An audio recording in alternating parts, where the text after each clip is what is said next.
Es necesario que el día de hoy tengamos presente y recordemos sobre todo el momento en el que Jesús, ya clavado en la cruz, momentos después de haber expirado, fue traspasado cruelmente con una lanza, siendo esta un arma que llevaba consigo un centurión romano. Estos hechos nos hacen adentrarnos en esta fiesta que celebramos este domingo tan solemne, 7 días después de la resurrección de nuestro Señor Jesucristo. Los hechos se relatan así. Un centurión romano llamado Longinos fue el centurión que por órdenes de Pilato estuvo con otros soldados al pie de la cruz de nuestro Señor. Fue el que traspasó su costado con una lanza. Longinos fue el soldado quien, al ver las portentosas convulsiones de la naturaleza que se produjeron a la muerte de Cristo, siendo este soldado quien pronunció la famosa frase, quien le hizo después convertirse a la fe cristiana. Verdaderamente, este era Hijo de Dios. Se dice también que Longinos se estaba quedando ciego, y al dar la lanzada a nuestro Señor Jesucristo, una gota de él cayó sobre sus ojos, y lo dejó sano al instante. Por tal razón, abandonó la carrera de soldado y después de haber sido instruido por los apóstoles, llevó una vida monástica en Cesarea Capadocia, donde ganó muchas almas para Cristo por medio de su palabra y su ejemplo. El nombre del soldado que atraviesa el costado de Cristo no es mencionado en la Biblia, pero en las referencias más antiguas que se tienen de la leyenda, el Evangelio apócrifo de Nicodemo, de fecha desconocida, alrededor del siglo IV, también llamado Hecho de Pilatos, el soldado es identificado como Longinos, en el que además se menciona a los ladrones crucificados junto a Jesús, siendo estos Gestas y Dimas. Este hecho se dio en el tiempo de la muerte de Jesús en la cruz, los cuales fueron el pilar principal y el motivo que nos conduce a la fiesta que celebra hoy la Iglesia. Esta fiesta nos lleva a un material con el contenido místico, el cual se ha difundido por el mundo entero, para acercarnos más a este momento de Jesús en la cruz, cuando fue traspasado por la lanza. Años después, en la época actual, se nos presenta un hecho maravilloso que ha quedado plasmado en el material mencionado anteriormente, siendo este el libro titulado Diario de la Divina Misericordia, el cual nos acerca más a Dios en la hora nona, a las 3 de la tarde, con los siguientes relatos descritos en su contenido.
Santa María Faustina Kowalska, apóstol de la Divina Misericordia, conocida actualmente en el mundo entero, Ha sido incluida por los teólogos entre los destacados místicos de la Iglesia.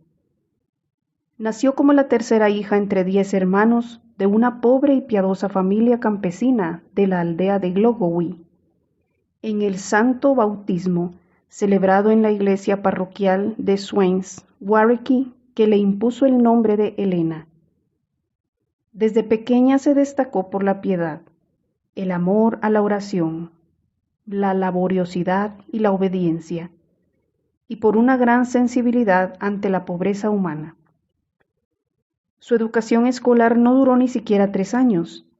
Al cumplir 14, abandonó la casa familiar para trabajar de sirvienta en Alexandrow y Lodz y mantenerse a sí misma y ayudar a sus papás. Ya desde los 7 años, Helena sintió en su alma el llamado a la vida religiosa, 2 años antes de recibir la primera comunión. Pero sus padres no le dieron el permiso para que entrara en el convento.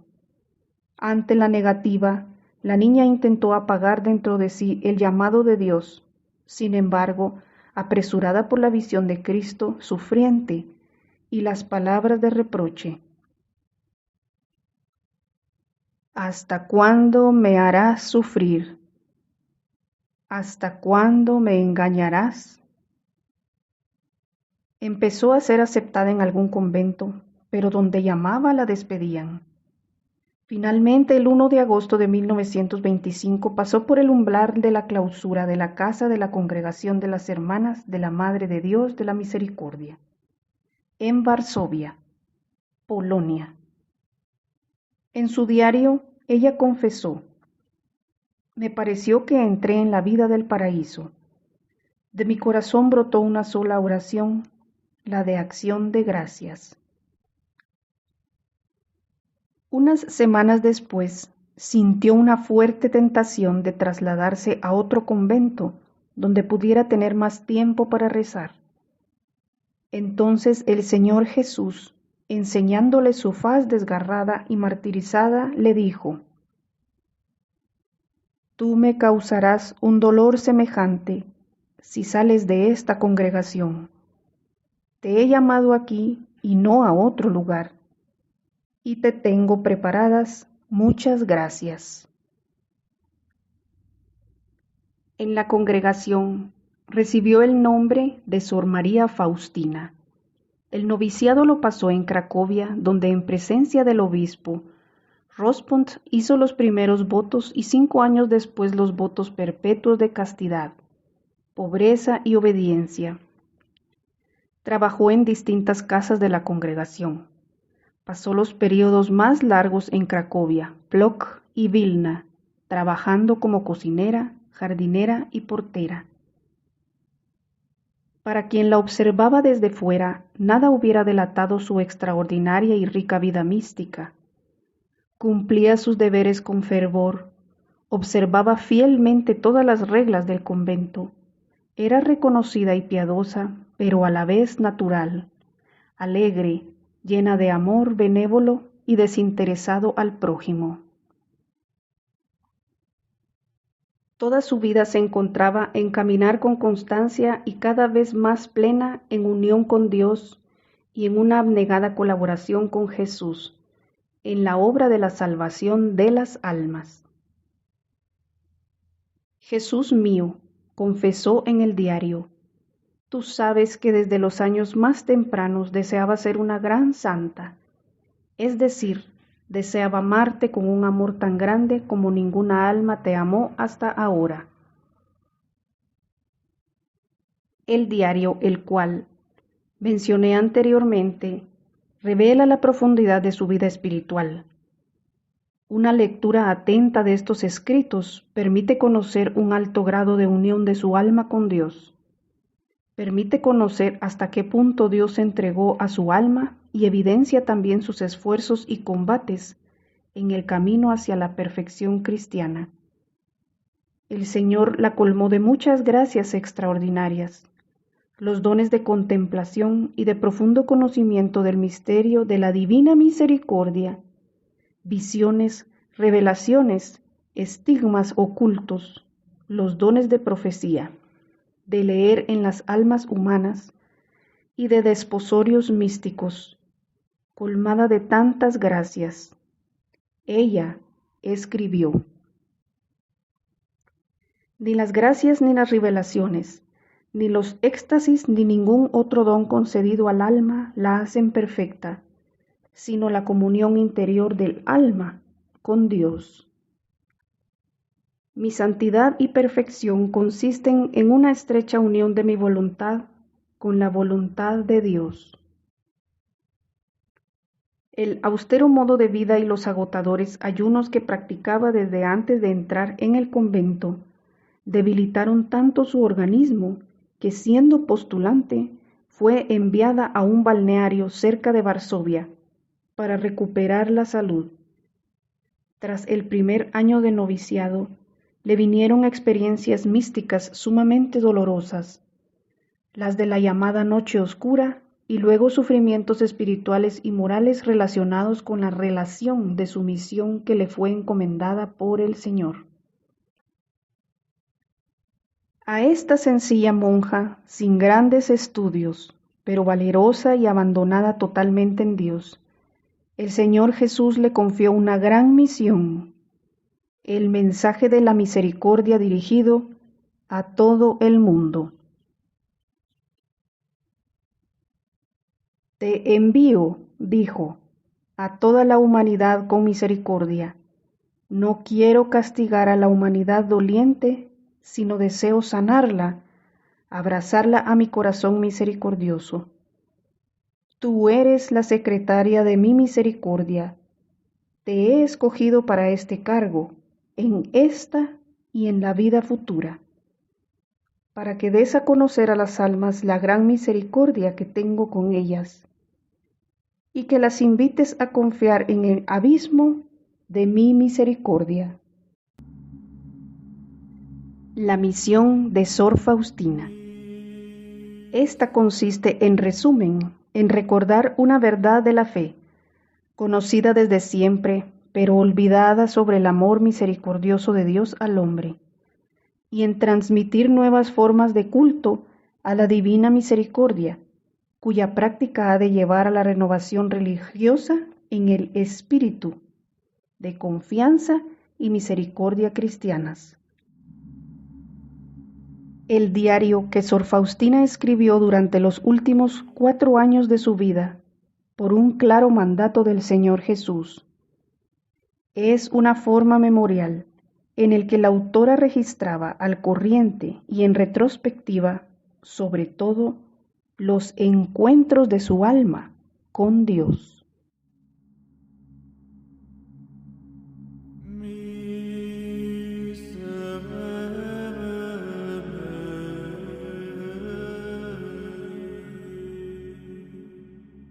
La imagen de Jesús misericordioso. El esbozo de la imagen le fue revelado a Sor Faustina en una visión el 22 de febrero de 1931, estando en su celda del convento de Plock, al anochecer. Decía: estando yo en mi celda, escribe en el diario, di al Señor Jesús, vestido con una túnica blanca. Tenía una mano levantada para bendecir, y con la otra tocaba la túnica sobre el pecho. De la abertura de la túnica en el pecho salían 2 grandes rayos, uno de color rojo y otro pálido. Después de ese momento Jesús me dijo: pinta una imagen según el modelo que ves y firma: Jesús, en ti confío. Quiero que esta imagen sea bendecida con solemnidad el primer domingo después de la Pascua de Resurrección. Ese domingo debe ser la fiesta de la misericordia. El contenido de la imagen se relaciona pues muy estrechamente con la liturgia de este domingo. Ese día la Iglesia Lee el Evangelio según San Juan sobre la aparición de Cristo resucitado en el cenáculo y la institución del sacramento de la penitencia. Así la imagen presenta al Salvador resucitado, que trae la paz a la humanidad por medio del perdón de los pecados, a precio de su pasión y muerte en la cruz. Los rayos de la sangre y del agua que brotan del corazón, traspasado por la lanza, y las señales de los clavos, evocan los acontecimientos del Viernes Santo. Así pues, la imagen de Jesús misericordioso une en sí estos dos actos evangélicos que hablan con la mayor claridad del amor de Dios al hombre. Los elementos más característicos de esta imagen de Cristo son los rayos. El Señor Jesús, preguntando por lo que significaban, explicó: el rayo pálido simboliza el agua que justifica a las almas. El rayo rojo simboliza la sangre, que es la vida de las almas. Bienaventurado quien viva a la sombra de ellos. Estos purifican el alma, los sacramentos del bautismo y de la penitencia, mientras que alimenta plenamente la Eucaristía. Entonces ambos rayos significan los sacramentos y todas las gracias del Espíritu Santo, cuyo símbolo bíblico es el agua, y también la nueva alianza de Dios con el hombre, contraída en la sangre de Cristo. A la imagen de Jesús misericordioso se le da con frecuencia el nombre de imagen de la Divina Misericordia, y es justo porque la misericordia de Dios hacia el hombre se reveló con la mayor plenitud en el misterio pascual de Cristo. La imagen no presenta solamente la misericordia de Dios, sino que también es una señal que ha de recordar el deber cristiano de confiar en Dios y amar activamente al prójimo. En la parte de abajo, según la voluntad de Cristo, figura la firma: Jesús, en ti confío. Esta imagen ha de recordar las exigencias de mi misericordia, porque la fe sin obras, por fuerte que sea, es inútil. Así comprendió el culto a la imagen, a saber, la actitud cristiana de confianza y misericordia. Vinculó el Señor Jesús promesas especiales de la salvación eterna, grandes progresos en el camino hacia la perfección cristiana, la gracia de una muerte feliz y todas las demás gracias que le fueron pedidas con confianza. Por medio de esta imagen colmaré a las almas con muchas gracias. Por eso quiero que cada alma tenga acceso a ella. La fiesta de la Divina Misericordia. De entre todas las formas de la devoción a la Divina Misericordia reveladas por Sor Faustina, esta es la que tiene mayor importancia. El Señor Jesús habló por primera vez del establecimiento de esta fiesta en Plock, en 1931, cuando comunicó a Sor Faustina su deseo de que pintara la imagen. Deseo que haya una fiesta de la misericordia. Quiero que esta imagen que pintarás con el pincel sea bendecida con solemnidad el primer domingo después de la Pascua de Resurrección. Ese domingo debe ser la fiesta de la misericordia. La elección del primer domingo después de la Pascua de Resurrección para la fiesta de la misericordia tiene su profundo sentido teológico e indica una estrecha relación entre el misterio pascual de redención y el misterio de la divina misericordia. Esta relación se ve subrayada aún más por la novena de coronillas a la Divina Misericordia que antecede la fiesta y que empieza el Viernes Santo.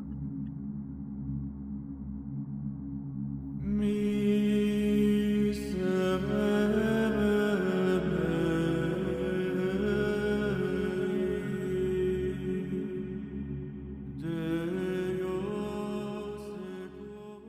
Deseo, dijo el Señor Jesús, que la fiesta de la misericordia sea un refugio y amparo para todas las almas, y especialmente para los pobres pecadores. Las almas mueren a pesar de mi amarga pasión. Les ofrezco la última tabla de salvación, es decir, la fiesta de mi misericordia. Si no adoran mi misericordia, morirán para siempre. Las promesas extraordinarias que el Señor Jesús vinculó a la fiesta demuestran la grandeza de la misma. Quien se acerque ese día a la fuente de vida, dijo Cristo, recibirá el perdón total de las culpas y de las penas. Ese día están abiertas las entrañas de mi misericordia. Derramo todo un mar de gracia sobre aquellas almas que se acercan al manantial de mi misericordia. Que ningún alma tenga miedo de acercarse a mí, aunque sus pecados sean como escarlata. Para poder recibir estos grandes dones, hay que cumplir las condiciones de la devoción a la divina misericordia, confiar en la bondad de Dios y amar activamente al prójimo, estar en el estado de gracia santificante, después de haberse confesado, y recibir dignamente la Santa Comunión. No encontrará alma ninguna la justificación, explicó Jesús, hasta que no se dirija con confianza a mi misericordia.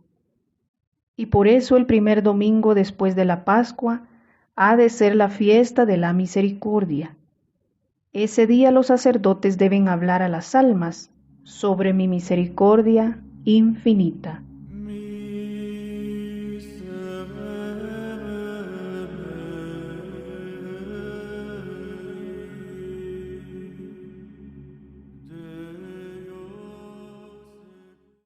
La coronilla a la Divina Misericordia.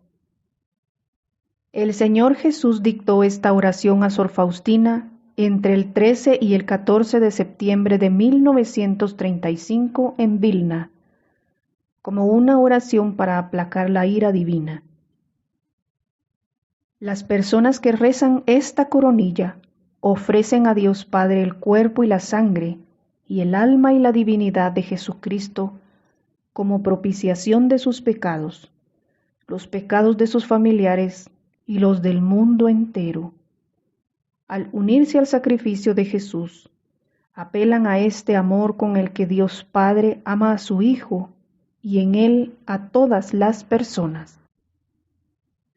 En esta oración piden también misericordia para nosotros y el mundo entero, haciendo de este modo un acto de misericordia, agregando a ello una actitud de confianza y cumpliendo las condiciones que deben caracterizar cada oración buena: la humildad, la perseverancia, la sumisión a la voluntad de Dios. Los fieles pueden esperar el cumplimiento de las promesas de Cristo que se refieren especialmente a la hora de la muerte.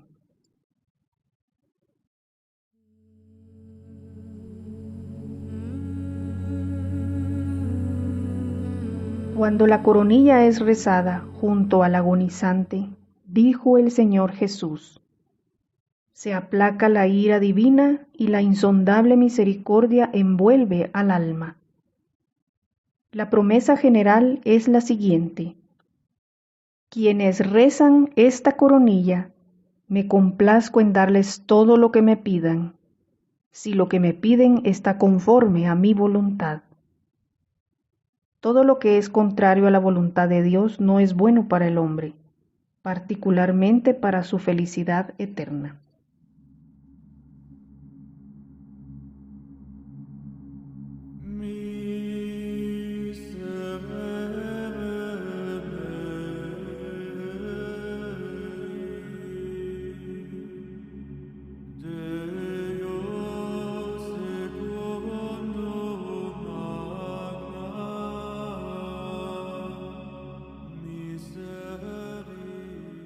La hora de la misericordia.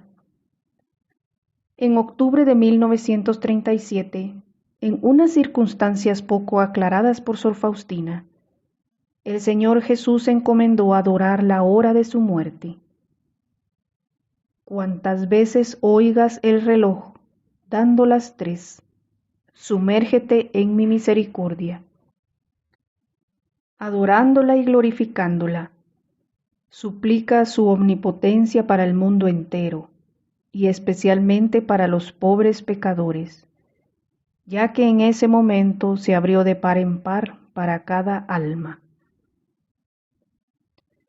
En esa hora, dijo a Sor Faustina, procura rezar el Vía Crucis en cuanto te lo permitan tus deberes, y si no puedes rezar el Vía Crucis, por lo menos entra un momento en la capilla y adora en el Santísimo Sacramento a mi corazón que está lleno de misericordia. Y si no puedes entrar en la capilla, sumérgete en oración allí donde estés, aunque sea por un brevísimo instante.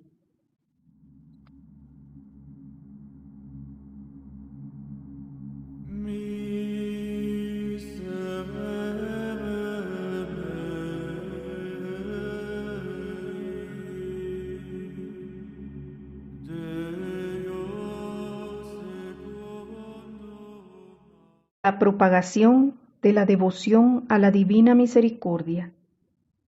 Entre las formas de devoción a la Divina Misericordia se relacionan también algunas promesas de Cristo.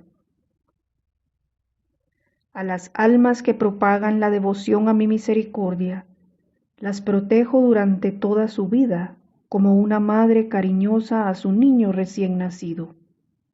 Y a la hora de la muerte no seré para ellos el juez, sino el Salvador misericordioso.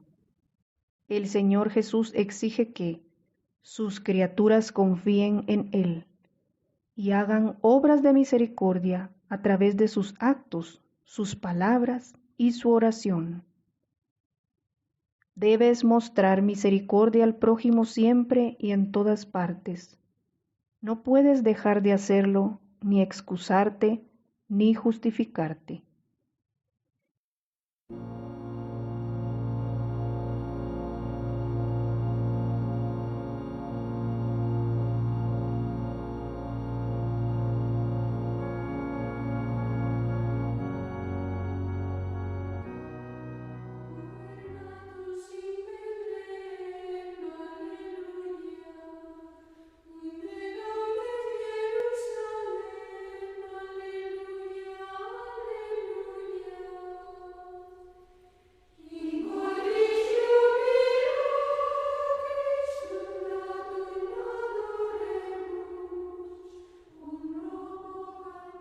La Divina Misericordia. Segundo domingo de Pascua. Como niños recién nacidos, anhelen una leche pura y espiritual que los haga crecer hacia la salvación. Aleluya. Oración para este día. Dios de eterna misericordia, que reanimas la fe de este pueblo a ti consagrado, con la celebración anual de las fiestas pascuales. Aumenta en nosotros los dones de tu gracia, para que todos comprendamos mejor la excelencia del bautismo que nos ha purificado, la grandeza del Espíritu que nos ha regenerado y el precio de la sangre que nos ha redimido. Por nuestro Señor Jesucristo, tu Hijo, que es Dios y que contigo vive y reina en la unidad del Espíritu Santo, por los siglos de los siglos. Amén. En este domingo de la octava de Pascua, Cristo se hace presente en medio de los hermanos que se habían reunido en memoria de la resurrección y suscita en ellos la fe. Por esa fe en Cristo resucitado, la multitud de los creyentes piensan y sienten la misma fe. Es la misma fe por la cual consigue el cristiano la victoria sobre todas las fuerzas de desintegración y de rechazo, a las que San Juan llama el mundo. Primera lectura del libro de los Hechos de los Apóstoles. La multitud de los que habían creído tenía un solo corazón y una sola alma. Todo lo poseían en común y nadie consideraba suyo nada de lo que tenía. Con grandes muestras de poder, los apóstoles daban testimonio de la resurrección del Señor Jesús y todos gozaban de gran estimación entre el pueblo. Ninguno pasaba necesidad, pues los que poseían terrenos o casas los vendían, llevaban el dinero y lo ponían a disposición de los apóstoles, y luego se distribuía según lo que necesitaba cada uno. Palabra de Dios, te alabamos, Señor.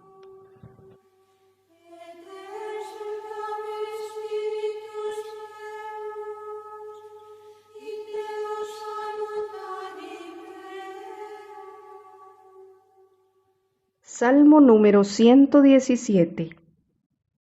La misericordia del Señor es eterna. Aleluya. Diga la casa de Israel, su misericordia es eterna. Diga la casa de Aarón, su misericordia es eterna. Digan los que temen al Señor, su misericordia es eterna. La misericordia del Señor es eterna. Aleluya. La diestra del Señor es poderosa. La diestra del Señor es nuestro orgullo. No moriré, continuaré viviendo, para contar lo que el Señor ha hecho. Me castigó el Señor, pero no me abandonó a la muerte. La misericordia del Señor es eterna. Aleluya. La piedra que desecharon los constructores es ahora la piedra angular. Esto es obra de la mano del Señor. Es un milagro patente. Este es el día del triunfo del Señor, día de júbilo y de gozo. La misericordia del Señor es eterna. Aleluya. De la primera carta del apóstol San Juan. Queridos hijos, todo el que cree que Jesús es el Mesías ha nacido de Dios. Todo el que ama a un padre ama también a los hijos de éste. Conocemos que amamos a los hijos de Dios, en que amamos a Dios y cumplimos sus mandamientos. Pues el amor de Dios consiste en que cumplamos sus preceptos. Y sus mandamientos no son pesados, porque todo el que ha nacido de Dios vence al mundo. Y nuestra fe es la que nos ha dado la victoria sobre el mundo.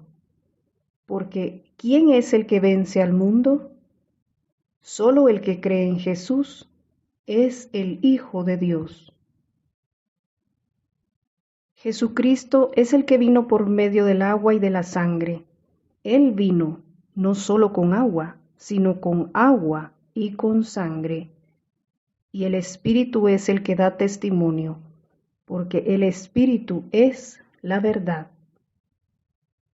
Palabra de Dios. Te alabamos, Señor. Aleluya, aleluya. Tomás, tú crees porque me has visto. Dichosos los que creen sin haberme visto, dice el Señor. Aleluya, aleluya.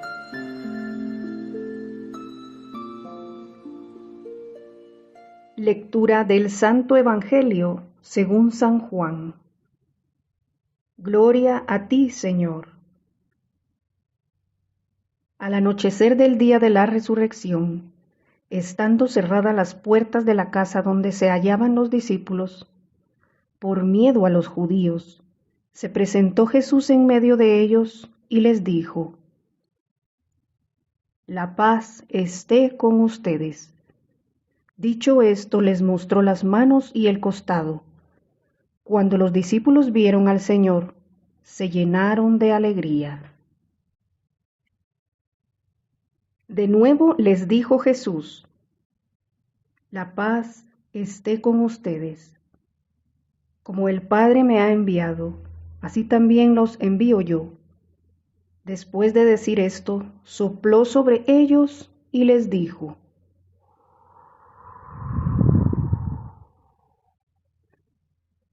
Reciban el Espíritu Santo.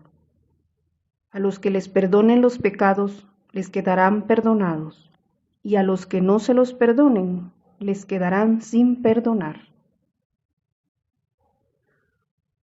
Tomás, uno de los 12, a quien llamaban el gemelo, no estaba con ellos cuando vino Jesús, y los otros discípulos le decían: Hemos visto al Señor. Pero él les contestó: Si no veo en sus manos la señal de los clavos, y si no meto mi dedo en los agujeros de los clavos, y no meto mi mano en su costado, no creeré. 8 días después, estaban reunidos los discípulos a puerta cerrada, y Tomás estaba con ellos. Jesús se presentó de nuevo en medio de ellos y les dijo: La paz esté con ustedes. Luego le dijo a Tomás: Aquí están mis manos, acerca tu dedo. Trae acá tu mano, métela en mi costado, y no sigas dudando, sino cree. Tomás le respondió: Señor mío y Dios mío. Jesús añadió: Tú crees porque me has visto. Dichosos los que creen sin haber visto. Otros muchos signos hizo Jesús en presencia de sus discípulos, pero no están escritos en este libro. Se escribieron estos para que ustedes crean que Jesús es el Mesías, el Hijo de Dios, y para que creyendo tengan vida en su nombre. Palabra del Señor. Gloria a ti, Señor Jesús. Creo en un solo Dios, Padre Todopoderoso, Creador del cielo y de la tierra, de todo lo visible y lo invisible. Creo en un solo Señor Jesucristo, Hijo único de Dios, nacido del Padre antes de todos los siglos. Dios de Dios, luz de luz, Dios verdadero de Dios verdadero, engendrado, no creado, de la misma naturaleza del Padre, por quien todo fue hecho, que por nosotros los hombres y por nuestra salvación bajó del cielo. Y por obra del Espíritu Santo se encarnó de María la Virgen y se hizo hombre. Y por nuestra causa fue crucificado en tiempos de Poncio Pilato. Padeció y fue sepultado, y resucitó al tercer día según las Escrituras, y subió al cielo, y está sentado a la derecha del Padre, y de nuevo vendrá con gloria para juzgar a vivos y muertos, y su reino no tendrá fin. Creo en el Espíritu Santo, Señor y dador de vida, que procede del Padre y del Hijo, que con el Padre y el Hijo recibe una misma adoración y gloria, y que habló por los profetas. Creo en la Iglesia, que es una santa, católica y apostólica. Confieso que hay un solo bautismo para el perdón de los pecados. Espero la resurrección de los muertos y la vida del mundo futuro. Amén.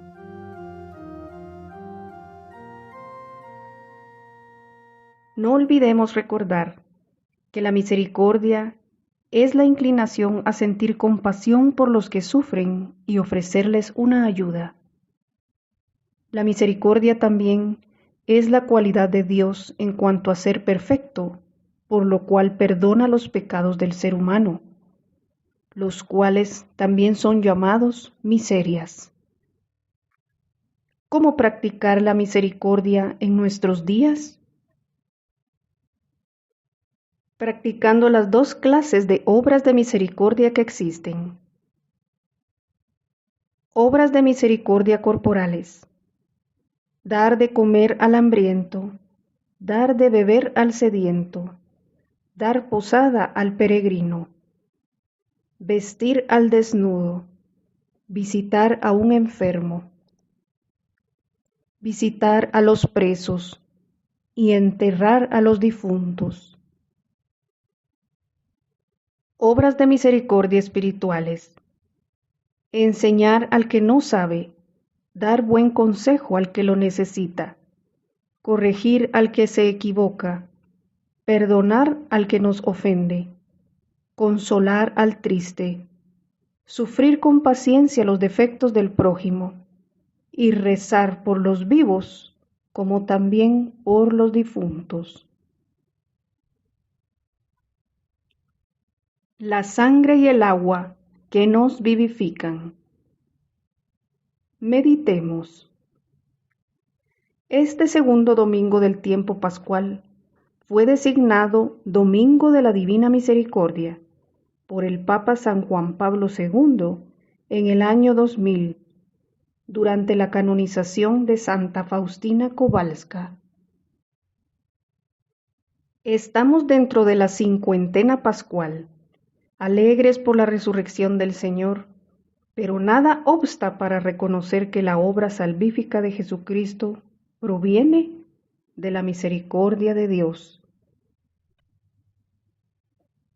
El Catecismo de la Iglesia Católica en su número 1225 nos dice: la sangre y el agua que brotaron del costado traspasado de Jesús crucificado son figuras del bautismo y de la Eucaristía, sacramentos de la vida nueva.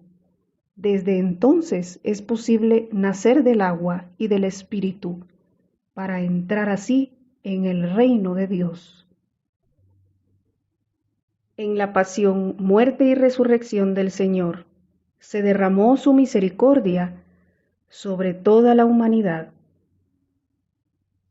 Cantemos así llenos de gozo: la misericordia del Señor es eterna. Aleluya. Por su dolorosa pasión, ten misericordia de nosotros y del mundo entero. Amén.